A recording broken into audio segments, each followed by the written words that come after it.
Bienvenidos a Vértice Internacional, soy Rina Musali y me da muchísimo gusto saludarlos desde la Cámara de Diputados en este programa que analiza el acontecer mundial y sus impactos para México.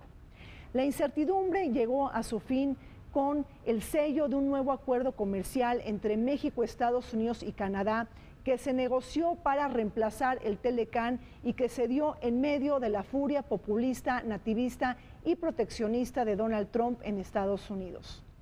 En este contexto nos preguntamos sobre los campos de batalla comercial entre México, Estados Unidos y Canadá, la ecuación de pérdidas y ganancias entre los países, así como el trasfondo geopolítico de este acuerdo comercial que lo podemos tocar con la cláusula anti-China. Les pido por favor que me acompañen.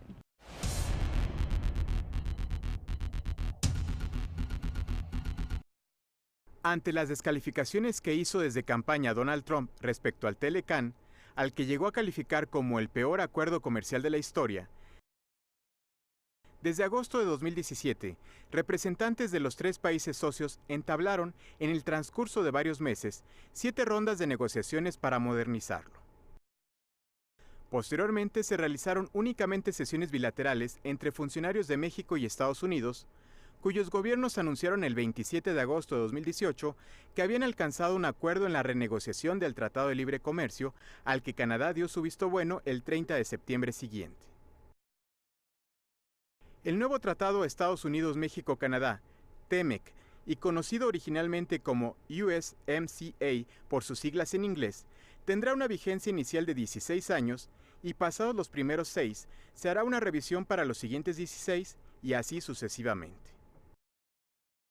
El pacto establece aspectos como reglas de origen más estrictas para la industria automotriz, pasando del actual 62.5% de contenido regional exigido a un 75%.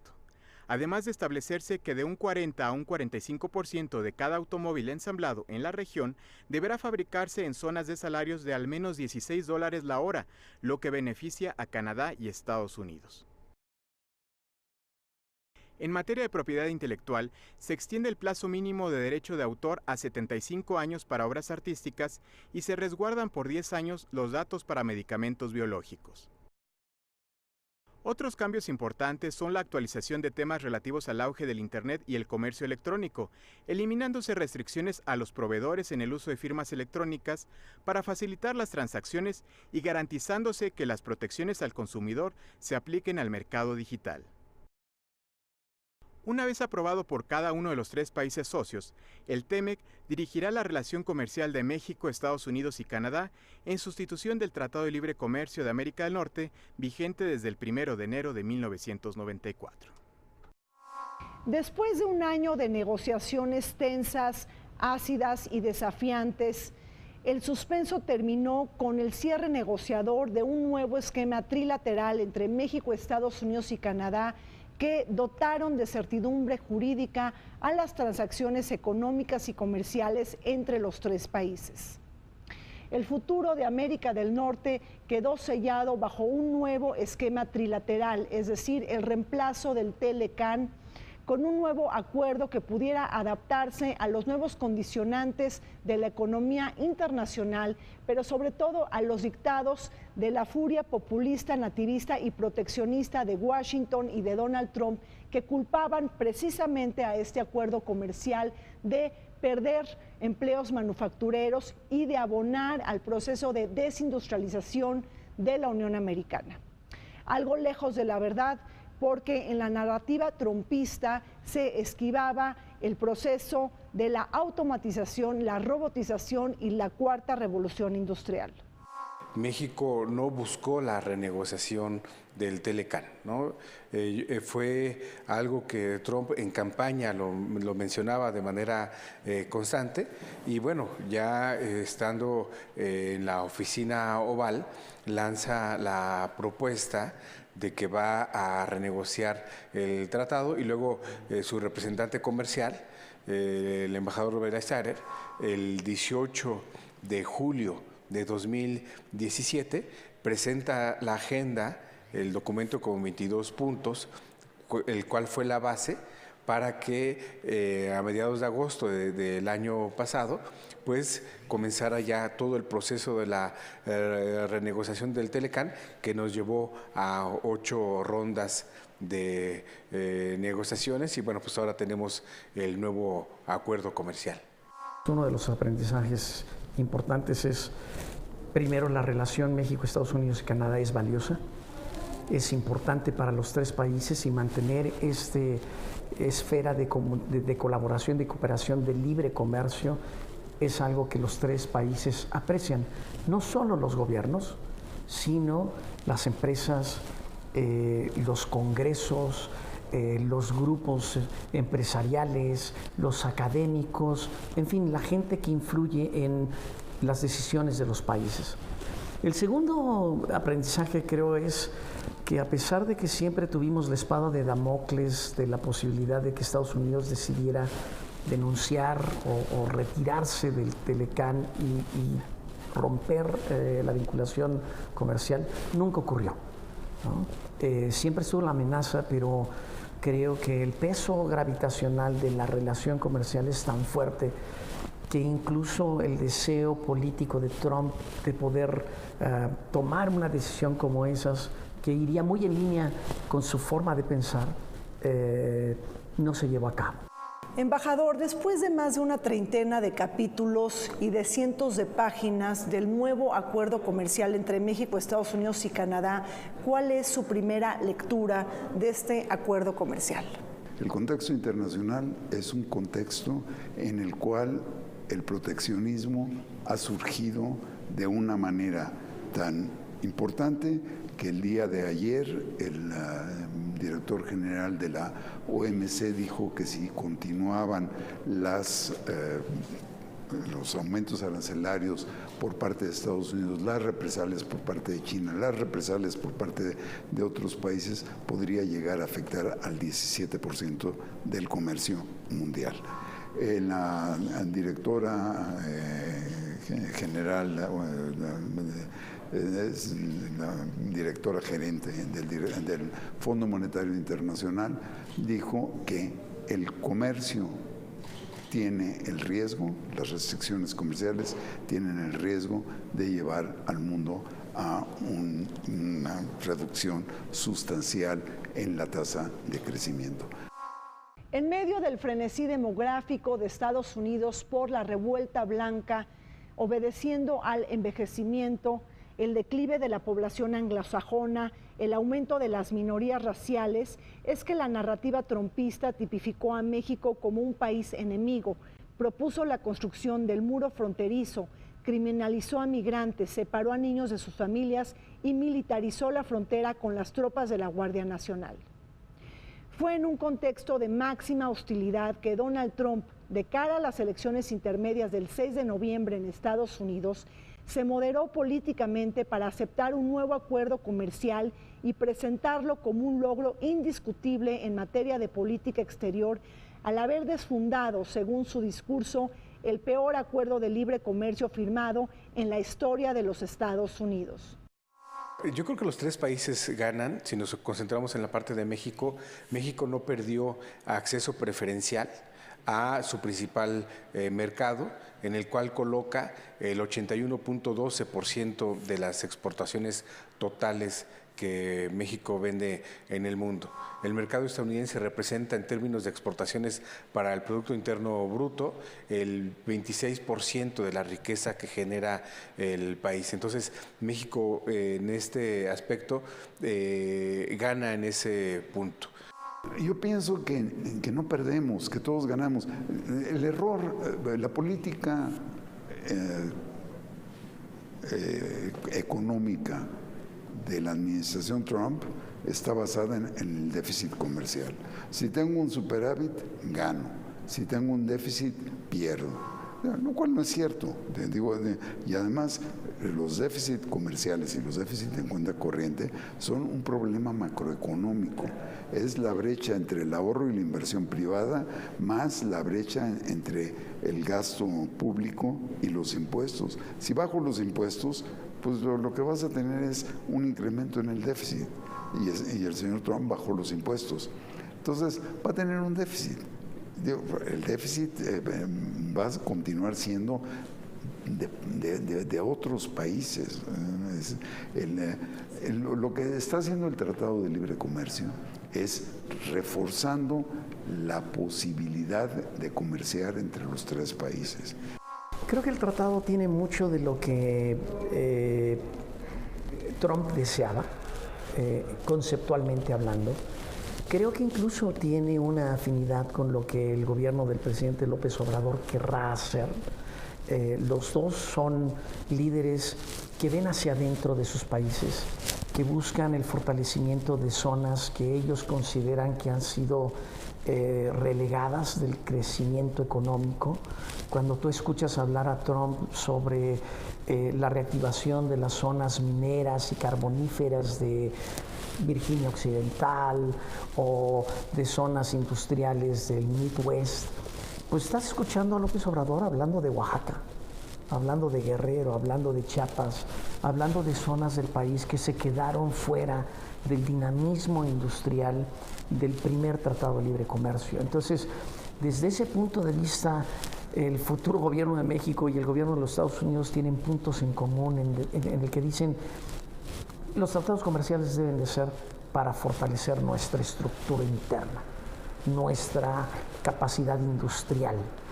En el pacto actualizado se acordaron una serie de modificaciones, reglas de origen más estrictas de contenido regional para la industria automotriz, mayor acceso al mercado de productos lácteos protegidos por Canadá, mecanismos de regulación laboral, nuevas reglas de propiedad intelectual, comercio digital y extensión de patentes farmacéuticas.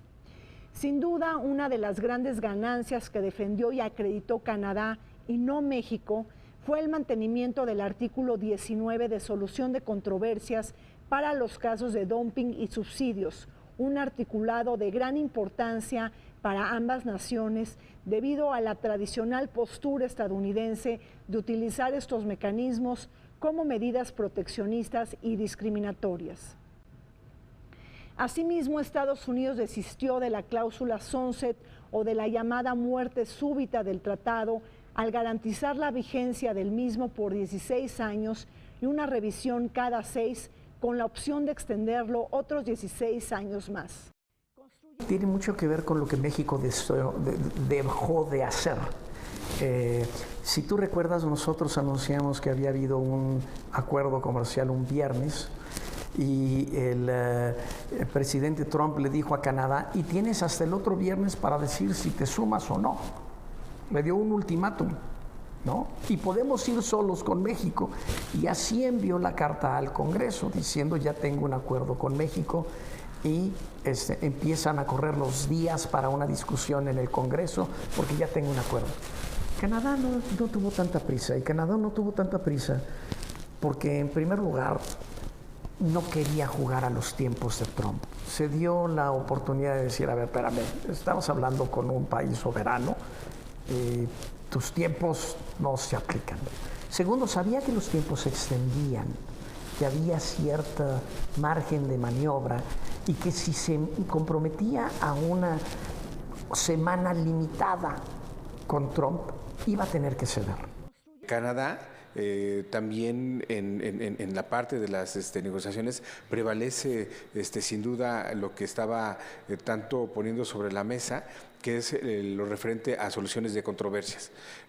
Ahora lo encontramos tema en el capítulo 31, pasa del 19 en el ex Telecan a el 31 en el acuerdo negociado, ¿no? Estados Unidos sin duda es el país que más estableció ciertos intereses y tiene una gran ganancia en lo referente a las reglas de origen, a raíz de que las reglas de origen se elevan de 62.5% a 75% en cuanto a contenido regional.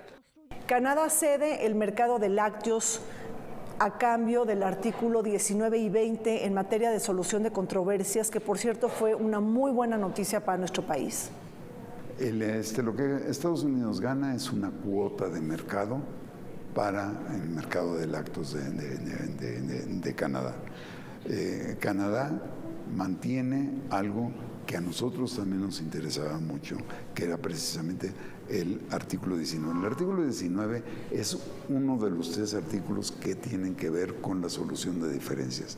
Aquí es el poder evitar o que las autoridades de los 3 países revisen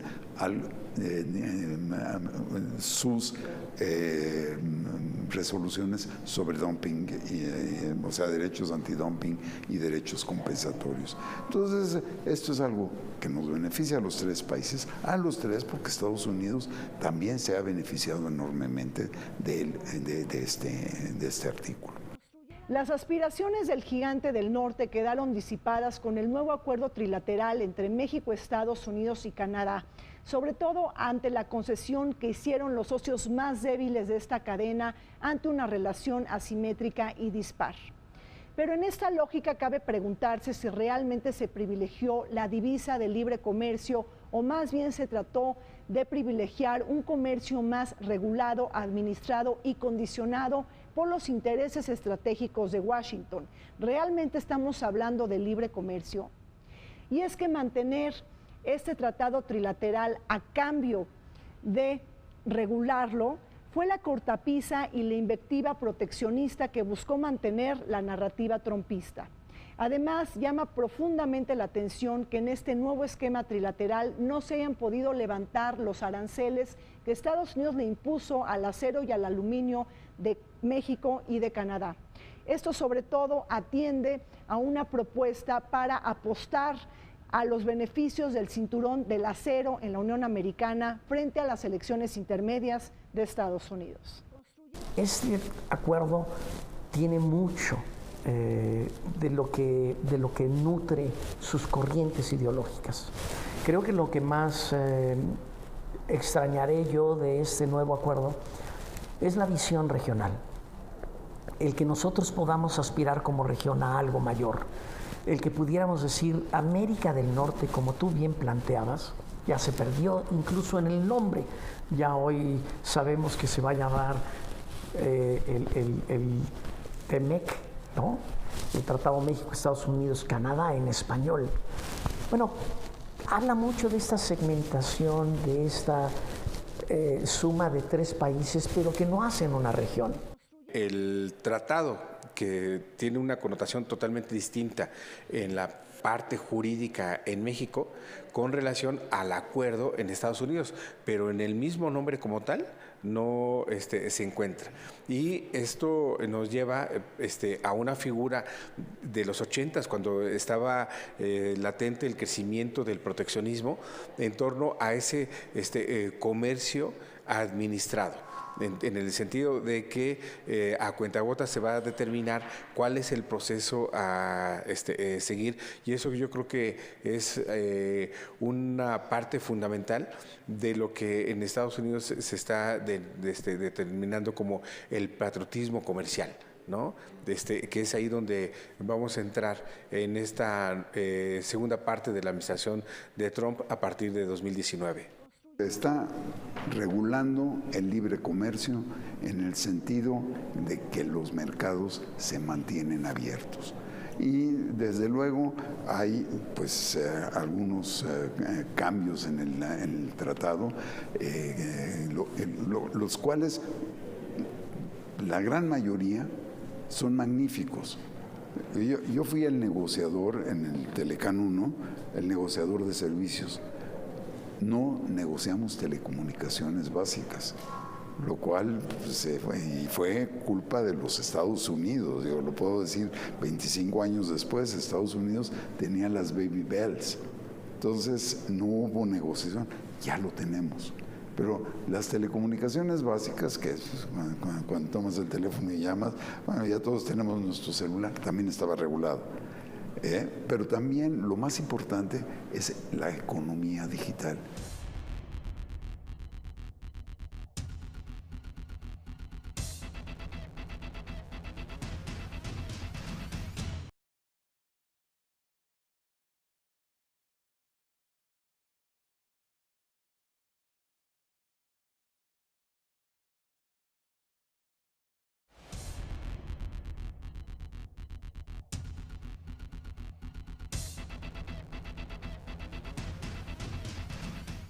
El acertijo comercial de América del Norte se descifró cuando Canadá decidió formar parte del esquema trilateral entre México, Estados Unidos y Canadá, y después de las declaraciones desfavorables y de los tweets agresivos de Donald Trump.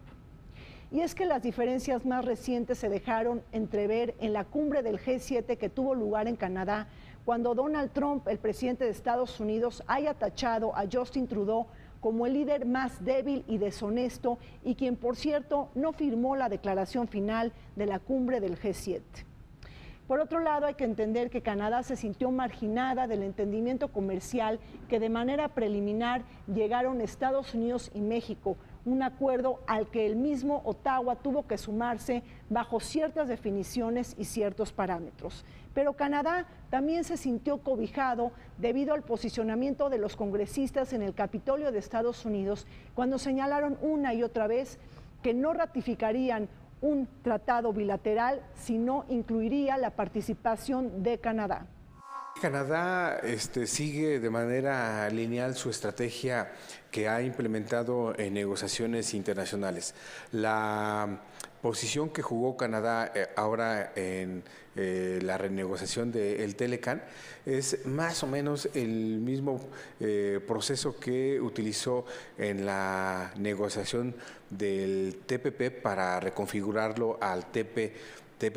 Es el mismo proceso que jugó Canadá de acercamiento, lejanía, igual con el acuerdo que negoció con la Unión Europea, el CETA, también fue el mismo proceso. Vamos, es una enseñanza en materia de negociación que nos deja Canadá de determinar en qué momento se aleja de las negociaciones para que en el ámbito, en este caso bilateral, México-Estados Unidos pudieran negociar los temas que a los dos países competía. Y después se incorpora Canadá a negociar esos aspectos fibrosos que tenía con Washington que negociar de manera bilateral. Algo muy importante, en el texto que se sube en la página de la USTR, en esos momentos solamente se hacía alusión a Estados Unidos y Canadá. Ya en días subsecuentes aparece la figura de México. Nosotros gozábamos hasta 1994 del sistema generalizado de preferencias. Porque continúa siendo, preferencias que unilateralmente dan los países desarrollados a los países en desarrollo, México incluido en aquel. ¿Por qué no nos servía? Porque llegaba a cumplir cierta cuota, entonces te quitaban la preferencia. Entonces, en el momento en que entramos en el Telecan 1, en ese momento las exportaciones empiezan a crecer porque hay certidumbre. Una cláusula sunset de 5 años era una aberración. Digo, si yo voy a hacer una inversión, yo no la voy a hacer por 5 años, o por 4, por 3, o por 2, por los que falten. Entonces, digo, el resultado es un resultado que de todas maneras se tiene en todos los tratados, que es el revisar cómo está funcionando un tratado. Contrario a lo que ocurrió en los años 90, el gobierno de México no haya hecho una campaña más agresiva, más constructiva para defender a México en Estados Unidos. Creo que la decisión del gobierno mexicano en el periodo de negociación fue no hacer olas, no generar ningún tipo de activismo que hiciera a Trump reaccionar negativamente y poner en peligro la negociación del tratado. Y en ese sentido creo que el trabajo que hoy se tiene que hacer es de recuperar ese espacio, recuperar el tiempo perdido y ser mucho más proactivos en Estados Unidos de lo que hemos sido en los últimos 2 años.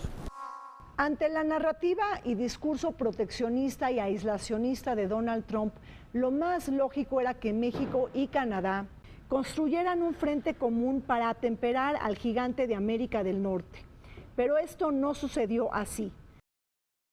Por el contrario, México y Estados Unidos llegaron a un entendimiento comercial preliminar al que Justin Trudeau tuvo que adaptarse en la mayoría de sus definiciones. Washington y Ottawa centraron sus conversaciones en 4 temas principales. Capítulo 19. Asuntos culturales, propiedad intelectual y la batalla más delicada, el mercado de lácteos que pone en jaque a la provincia de Quebec, quien produce la mitad de los productos lácteos del país y que contribuye con miles de empleos. Una provincia que radicalizó sus posicionamientos políticos con la celebración de elecciones provinciales, en donde resultó vencedor por primera ocasión el partido de centro derecha, quien puso por delante la política identitaria y de reducción drástica del número de inmigrantes. El hecho de que Canadá pudiera decir, nos vamos a tomar nuestro tiempo y vamos a defender nuestras industrias y vamos a ver cómo podemos avanzar y solo firmaremos un acuerdo o llegaremos a un acuerdo cuando estemos satisfechos de que hemos defendido nuestros intereses. Eso fue darle un poco es una postura de una nación que sabe que su relación con los Estados Unidos va más allá del gobierno de los Estados Unidos. Y también lo digo porque hicieron un extraordinario trabajo de cabildeo político. O sea, Canadá sí hizo lo que nosotros no hicimos activamente, de buscar a los senadores de los más de 20 estados en donde Canadá es el socio comercial número 1, a buscar a sus gobernadores, a sus senadores, a sus representantes, a hablar con los empresarios, las cámaras de comercio, a decir, señores, somos Canadá, somos tu socio. Y una resistencia que existía y que fue muy clara para el presidente Trump por parte de los propios estadounidenses era decir, oye, no te vas a ir con México, Canadá tiene que ser parte de este acuerdo. Entonces Canadá sabía que tenía esas cartas que jugar. Bajo la nota proteccionista y el prisma proteccionista de Donald Trump, es que los aranceles se convirtieron en una estrategia política de negociación. Los nuevos términos tenían que llegar para el sector automotriz, la principal demanda del grito nativista. Del 62.5% se elevó de manera escalonada la regla de origen al 75% para que los componentes se fabriquen en México, Estados Unidos y Canadá, y se agregaron nuevas normativas laborales que requerían que el 40% de cada vehículo provenga de fábricas que paguen como mínimo $16 por hora, un salario muy por encima de lo que ganan actualmente los trabajadores mexicanos, que se estima en $3.5. Con estas medidas, Donald Trump cumplió con su cometido de regresar parte de la producción automotriz a su país. Bajo este nuevo entendimiento, México está obligado a mostrar mayor competitividad e implementar una estrategia de recambio para este sector en aras de cumplir con las nuevas reglas de origen. Por otro lado, México y Canadá obtuvieron también garantías de que Estados Unidos no impondría nuevos aranceles a las exportaciones de automóviles. Esta parte del aumento salarial es importante recalcar que solamente se perfila hacia la industria automotriz. El aspecto salarial forma parte ahora de un método sobre regla de origen para determinar en torno al valor agregado a la autoparte o la industria automotriz armadora como tal. Se va a contabilizar el salario incorporado a ese proceso de producción. Entonces, aquí es importante recalcar que en ese sector el trabajador especializado tiene un salario por arriba de lo normal establecido. ¿Qué es lo que se estaría incorporando referente a México? Es lo referente a salario en cuanto a prestaciones, que para poder alcanzar esos $16 en cuanto al sector. Una pieza automotriz puede cruzar hasta 8 veces la frontera para irle agregando valor. Y la cadena que nosotros tenemos en la industria automotriz, que va desde la Puebla hasta Ontario y más allá, esa es una gran cadena de valor, una cadena que con las reglas de origen, posiblemente habrá modelos que van a tener más complicaciones para cumplir, pero hay otros que van a poderlo hacer. Ahora, es muy importante el que precisamente por esto no se caiga en tentaciones como proteger ciertas partes, el incrementar aranceles. En México lo que tenemos que hacer es mantener la competitividad a través de contar con insumos de bienes y servicios a precios y calidades internacionales. El componente salarial o el componente de contenido regional, la realidad y las posibilidades de que puedas cumplir con él chocan con el deseo de que tengas más contenido regional y mejores salarios, ¿no? Cualquiera de nosotros querría tener una industria capaz de proveer a los mexicanos de ese tipo de salario. Creo que, como en el caso de los Estados Unidos, en el caso de México también, la posibilidad de que tengamos salarios automotrices bien pagados se enfrenta al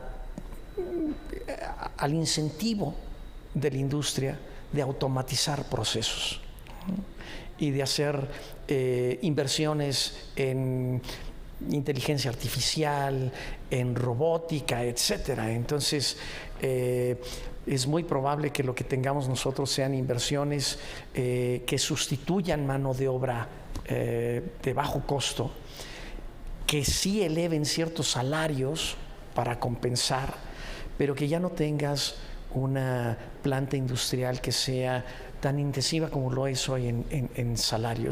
Otro vector modificado con el nuevo acuerdo pactado entre México, Estados Unidos y Canadá está relacionado con el capítulo laboral. Una vez más, Donald Trump se apuntó una palomita para evitar el dumping laboral y esquivarse de los salarios bajos y de la obra barata en México.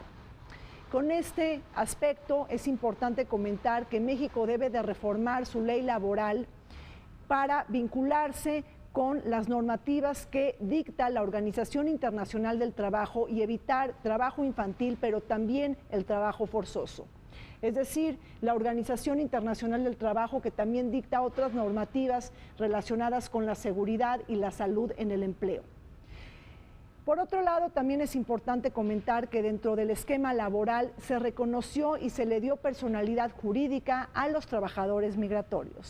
Todos, casi todos ellos, los otros ya los teníamos. El trabajo infantil está prohibido en México. El trabajo en prisiones está regulado. Todo aquello que viole los derechos humanos, nosotros tenemos firmados los acuerdos. Entonces, esto es algo que, pues, México está con... ¿Firmados los acuerdos, pero los cumplimos? Desde luego que los cumplimos. Eso, no hay duda, es un delito no cumplirlos. Entonces, lo cumplimos. Que de pronto estén explotando menores o haya cualquier violación y que no esté capturado ocurre en todas partes del mundo.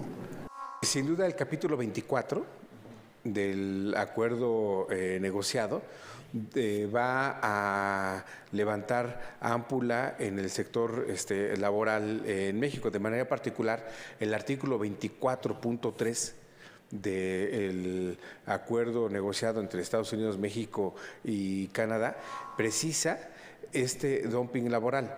Es decir, si una empresa mexicana vende un bien, una mercancía en Estados Unidos y se descubre que esta mercancía fue elaborada por prácticas laborales no permitidas, o bien donde se encontró que hubo trabajo infantil, entonces se establecerá una sanción a esa empresa por no cumplir los nuevos estándares laborales negociados en el acuerdo.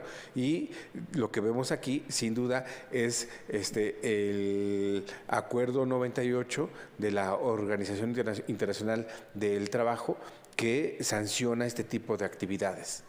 Este producto que hoy estoy comprando, puedo saber qué componentes tiene, quién lo produjo, en qué países, si esas personas o esas empresas en esos países que produjeron esto tienen a todos sus empleados en el Seguro Social, ¿no? Si tienen beneficios sociales, si tienen edad legal para laborar, si lo que yo compro en el supermercado en términos de verdura no está siendo levantado por trabajo infantil, etcétera. Esa es parte de lo que hoy existe ya como responsabilidad social de las empresas, como una exigencia de los consumidores. Yo te digo, oye, no quiero que este pantalón sea hecho de algodón proveniente de campos donde hay trabajo infantil.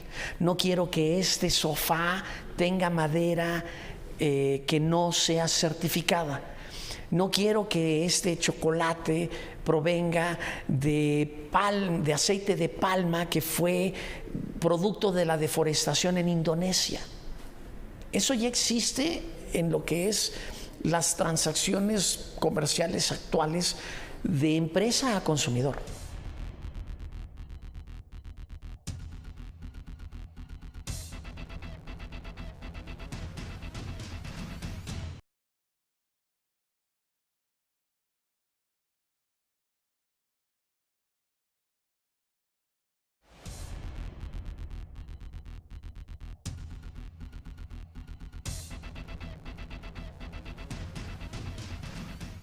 El nuevo acuerdo comercial entre México, Estados Unidos y Canadá se inscribe dentro de la guerra que Donald Trump le ha declarado al mundo en materia económica y comercial. Obsesionado por cambiar las reglas del juego económico global y de atemperar y aminorar el déficit comercial de la economía más poderosa del mundo, es que Donald Trump y su furia nativista lograron desmantelar la divisa de libre comercio para pasar al comercio planificado por los intereses geopolíticos y geoestratégicos de Estados Unidos en la escena global. Tan solo toquemos el caso del nombre, que me parece que es muy sintomático, es decir, el nombre original del NAFTA quedó desmantelado, en donde se quitó el término de libre comercio, pero también de América del Norte, desestimando el enfoque regional del mismo tratado.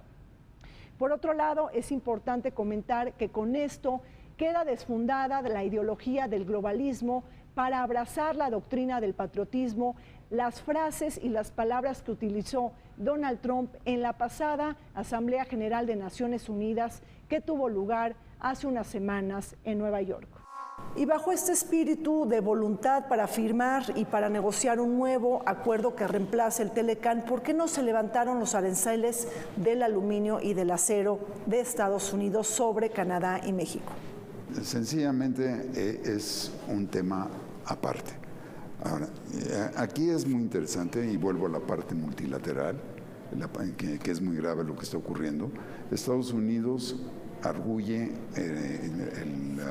que va contra su seguridad nacional el tener importaciones de acero y de aluminio, y pone un arancel del 25%.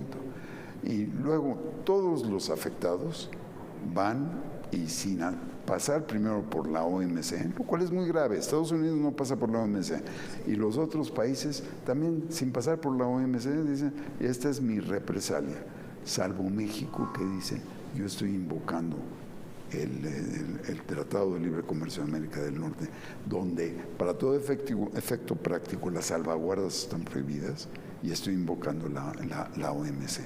Entonces, México sí tiene una base para poner estas represalias. El artículo 3210.10 señala de manera exprofesa que ninguna de las tres partes contratantes, Estados Unidos, Canadá o México, podrán negociar un acuerdo comercial con una economía no de mercado. Entiéndase, para el caso de México, China, ¿no?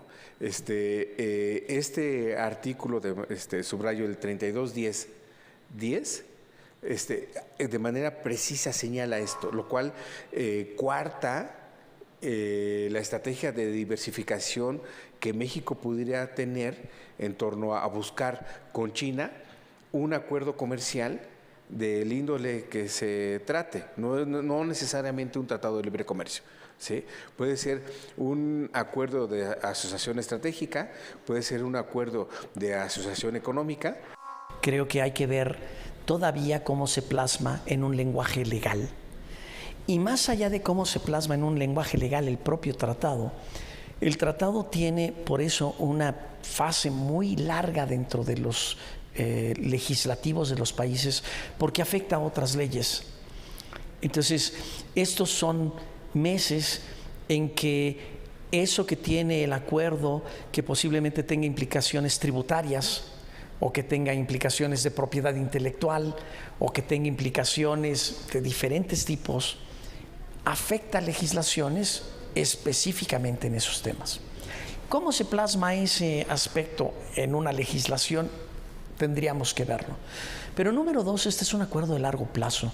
Siempre hemos sido muy inteligentes para encontrar esos márgenes de maniobra que nos permitan tener libertad y mantener nuestra soberanía en negociaciones con otros países.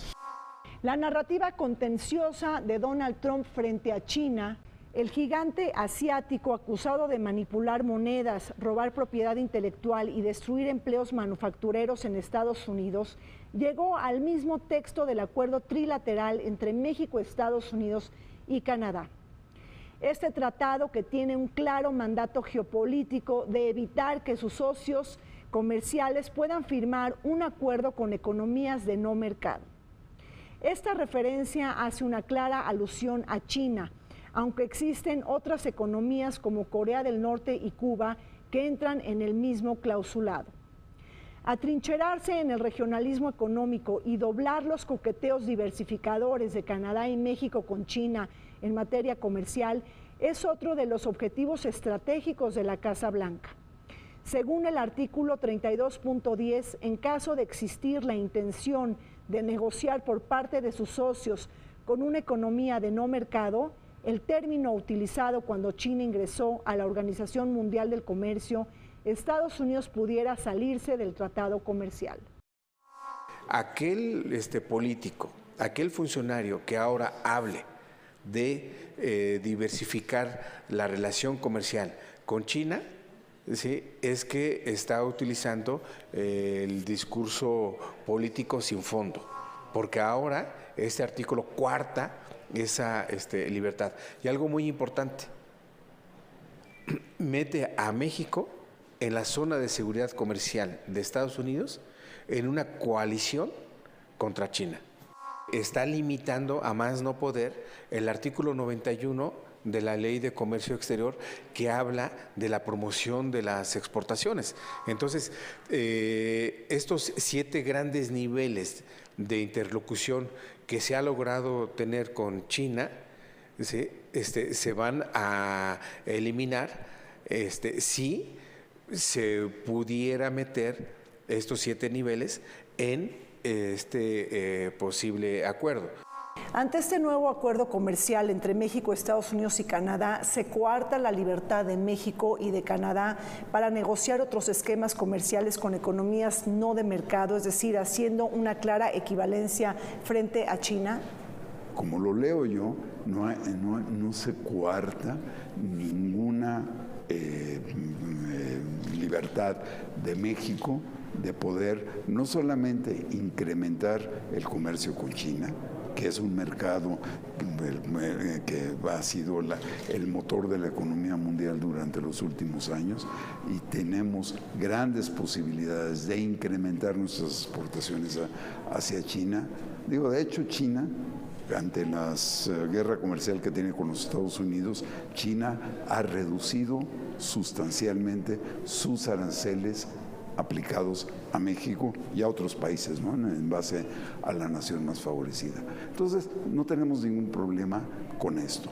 Lo que dice este artículo es, bueno, si van a entrar ustedes a un acuerdo, cualquiera de los tres países, a un acuerdo que no tiene una economía de mercado, tiene que consultarse primero a los otros dos socios. Bueno, aquí, ¿quién decide qué es lo que tiene o no tiene economía de mercado?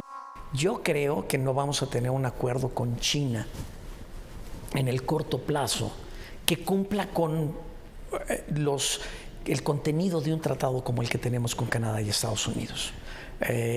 Nos falta muchísimo por recorrer para poder establecer una relación con China que cumpla con muchos de los supuestos que vienen en un tratado como el que hoy tenemos. Entonces, para cuando estemos preparados para eso, la interpretación de ese artículo, la situación misma de las tres economías habrá cambiado sustancialmente. Creo que México tiene con China una relación que tiene que aprovechar y que tiene que ampliar, pero si tú me dices, tenemos las herramientas hoy para hacerlo, pues no tenemos mexicanos que hablen chino suficientemente. No tenemos una vocación empresarial que nos lleve hacia China, más allá de productos muy limitados. Entonces, el que hoy diga a la gente, oye, no vamos a poder negociar con China un tratado porque lo dice tal cosa, ¿y podríamos? ¿En qué momento podríamos hacer una cosa así? Sin Canadá, el nuevo esquema trilateral hubiera perdido fuerza frente a China. A Donald Trump le queda claro que América del Norte debe intensificar sus parámetros de competitividad para enfrentar al gigante asiático, quien se piensa desplazará a Estados Unidos como primera economía del mundo en un corto plazo. El nuevo acuerdo pactado, que es pionero de contener a China, puede incluir esta disposición en otros tratados, una cuestión que Japón debe mirar con toda atención por el inicio de negociaciones comerciales con Estados Unidos y las pláticas que Trump sostiene con Jean-Claude Juncker de la Unión Europea. El nuevo acuerdo trilateral será coraza de las hostilidades entre Estados Unidos y China. Sin embargo, esta realidad abre una serie de interrogantes para México. El reclamo histórico de nuestra diversificación comercial que cae en saco roto frente a la invectiva de Donald Trump. ¿En dónde queda nuestra soberanía cuando permitimos una cláusula de este tipo que, al contrario, alimentará más la dependencia histórica frente a Estados Unidos? Wilbur Ross dice que está formando una coalición comercial contra China. El secretario de Estado precisa que esta cláusula que se negoció en el acuerdo comercial con Canadá y México deberá estar presente en los futuros acuerdos que Estados Unidos negocie. En este caso está en la mira un posible acuerdo con la Unión Europea y con Japón. Estos tres mercados, el de Estados Unidos, el de la Unión Europea y el japonés, sí, estos representantes ante la OMC no reconocen a China como economía de mercado, tomando en consideración que en 2016 la Organización Mundial de Comercio precisa que se tiene que reconocer a China como economía de libre comercio en estrictamente la parte de solución de controversias. Tenemos un acuerdo que le da certidumbre al comercio entre México, Estados Unidos y Canadá. Tenemos un acuerdo que permite también las inversiones, le da certidumbre a las inversiones y que además, si siguen estas tendencias proteccionistas, México puede aprovechar el que estas tendencias proteccionistas dejen afuera a otros países y México el problema. Pero esto no quiere decir que sea bueno. Digo, si quieres, luego volvemos a esto. Quiere decir que podemos aprovechar nuevas oportunidades, pero al mismo tiempo puede haber tentaciones proteccionistas y eso puede perjudicar no solamente la competitividad de América del Norte, sino la competitividad de México. El propio Senado de los Estados Unidos, que dio a conocer ayer, esta semana dio a conocer que los tiempos ya no dan para poder aprobar el Tratado de Libre Comercio en esta legislatura. El próximo Congreso es probable que sea el que apruebe el Tratado de Libre Comercio. Y entonces, los demócratas pueden hoy estar pensando que no le van a dar a Trump el gusto de tener un acuerdo comercial. Eso sería realmente difícil para nosotros. Y creo que la turbulencia con respecto al tratado comercial no ha terminado.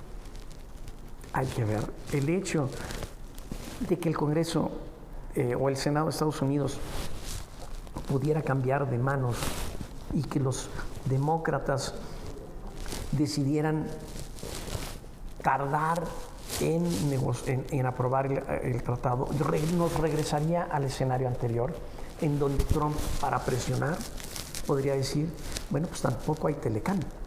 La firma del acuerdo comercial entre México, Estados Unidos y Canadá se espera se dé a finales de noviembre, aunque todavía está pendiente la ratificación senatorial de los tres países y de la matemática electoral que pueda arrojar las elecciones intermedias del 6 de noviembre en Estados Unidos.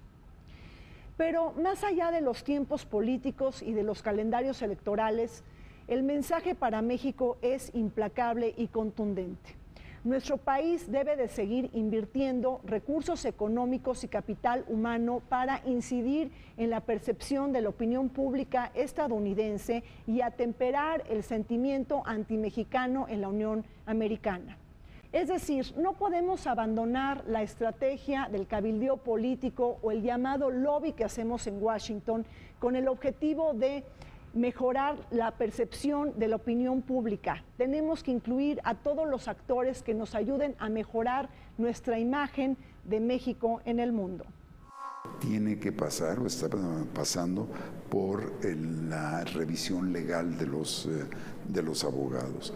Tiene que estar listo o va a estar listo porque en los tiempos que tiene el presidente de los Estados Unidos con el Senado, con el Congreso de los Estados Unidos, 29 o 30 de noviembre.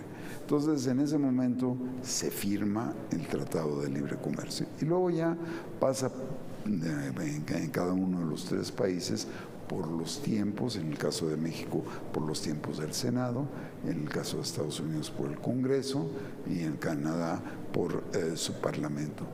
En estos momentos se está discutiendo el presupuesto para 2019 que va a tener un impacto a 2020 y se deben crear instrumentos para apuntalar el mercado interno y no cometer el error que cometimos en estos últimos 25 años en el sentido de detonar el sector exportador sin crear las cadenas de valor hacia adentro que profundicen una oferta exportable. Yo creo que es ahí la parte más importante de crear nuevas estratagemas para poder tener un nuevo sector exportador vibrante. Yo en lo particular he estado proponiendo que México debe escalar de manera institucional su relación con China de manera precisa en la parte de la digitalización de la relación comercial con el país asiático. Pero hacer en estos 2 años una campaña de apoyo a los mexicanos visitando Phoenix y Los Ángeles y luego yendo a San Antonio y luego yendo a Omaha, Nebraska y decir aquí estoy, entiendo sus inquietudes y vamos a luchar a su lado para ganar espacios, para que su trabajo en los Estados Unidos sea valorado, para que no se sientan solos, se dejó de hacer. Y creo que eso es algo que tenemos que hacer, eso tenemos que recuperarlo. Y el próximo gobierno lo puede hacer, porque vienen difíciles momentos en la negociación comercial, incluso para generar la aprobación después de las elecciones, pero también vienen temas migratorios difíciles, vienen temas de narcotráfico que nos van a separar, que nos van a confrontar. Entonces, no podemos actuar en Estados Unidos desde la Ciudad de México. Hay que apoyar a nuestros consulados, hay que estar presentes, hay que decirle a nuestros aliados en Estados Unidos, aquí estoy y vamos a trabajar en favor de los temas que vinculan a México y Estados Unidos. Se nos acabó el tiempo en Vértice Internacional. Soy Rina Musali, me despido de ustedes y les recuerdo que este programa se transmite todos los martes a las 21 horas y en repetición los sábados a las 7 de la noche. Vértice Internacional, un programa para todos aquellos que les gusta vivir sin fronteras.